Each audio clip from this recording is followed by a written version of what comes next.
Because no survivor thinks outside the box, just the easiest perks. What's the easiest perks?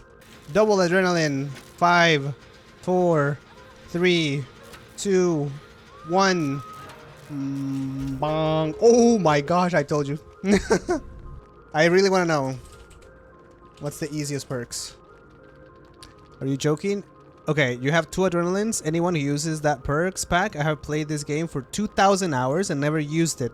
It's like know it for survivors. Same level of skill. Know it and adren are the same. In terms of skill, yes. I don't know what you're arguing. It's literally the same as using for a know it user. You don't have to. What I consider no skill as the same. Me using all regression perks. Oh no, chat is offline. Oh no.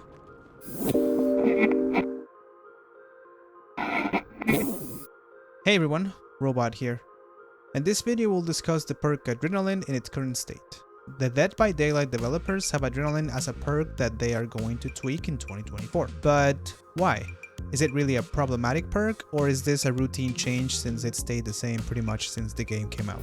We'll look at what Adrenaline does, practical applications, and my own opinion on the perk in its current state, and whether I think it is problematic or not.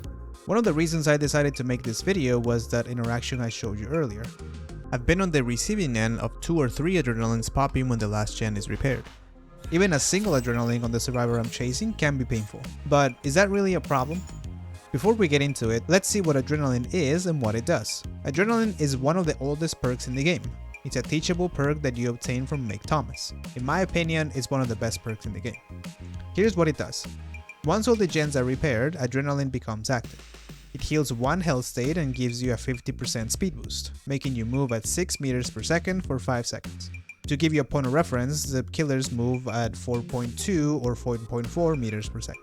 If you're asleep in Freddy's Dream World, you actually wake up when adrenaline activates. I'll quickly mention 4 practical and very common uses for adrenaline.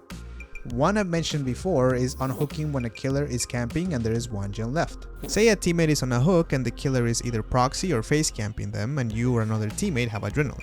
You can 99 a gen, run towards the hook survivor, ask your friend to pop the gen after they see you lose a health state, get the unhook right away and then sprint away with adrenaline. If your hook teammate also has adrenaline, it's even better. Another use is committing to a gen that is close to popping. You allow the killer to hit you, then you pop the gen and sprint away.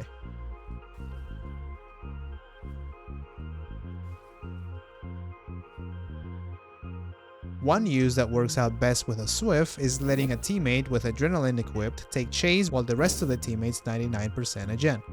Once the killer gets a hit on the survivor being chased or is close to getting a hit, the teammates pop the gen and the person with adrenaline sprints away. This is probably one of the most painful things that can happen to a killer. And the last instance I'll mention where adrenaline gives you a lot of value happens when you get hooked before the last gen pops. If your teammates finish the last gen while you're on hook, after they unhook you, adrenaline will activate and you'll get a health state back, which will bring you to full health, and you can also sprint away.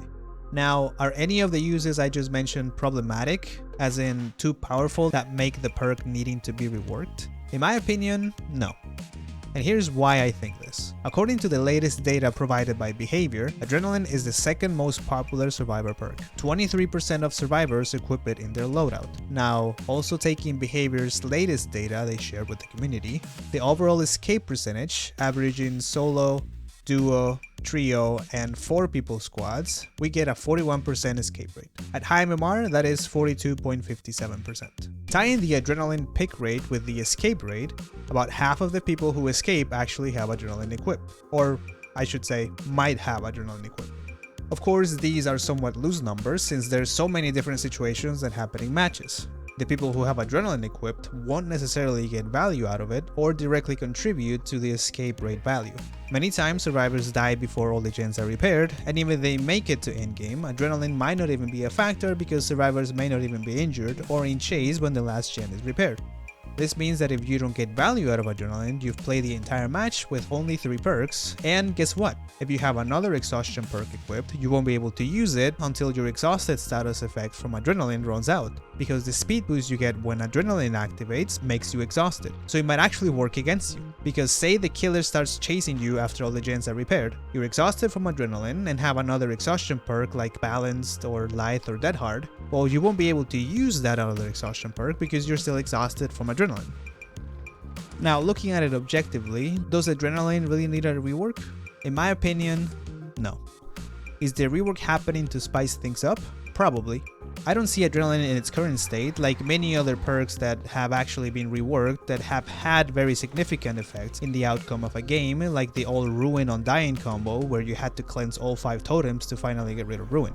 Or the old Dead Hard that gave survivors a dash forward, allowing them to reach a pallet or window that they would otherwise not reach. Those were the days, huh? Now, don't get me wrong, Adrenaline is very powerful when you get value out of it, and can be game changing. It can turn an almost certain kill into nothing at all. But given you play the entire match with 3 perks until the last gen is repaired, and even then there's a chance you might not even get value, I think the perk being powerful when you actually get value out of it is okay.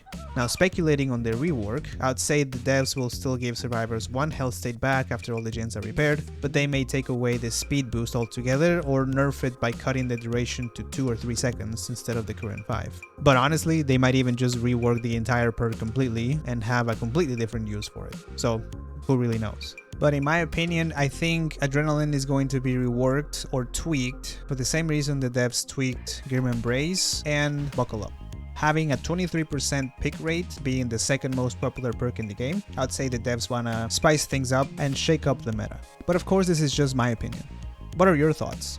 Do you think Adrenaline needs a rework? Do you think the devs are doing it to spice things up, or do you think the perk is actually too powerful? Let me know in the comments. If you'd like to be notified when I upload my next video, you can subscribe to the channel. Thanks for watching, and I'll see you on the next one.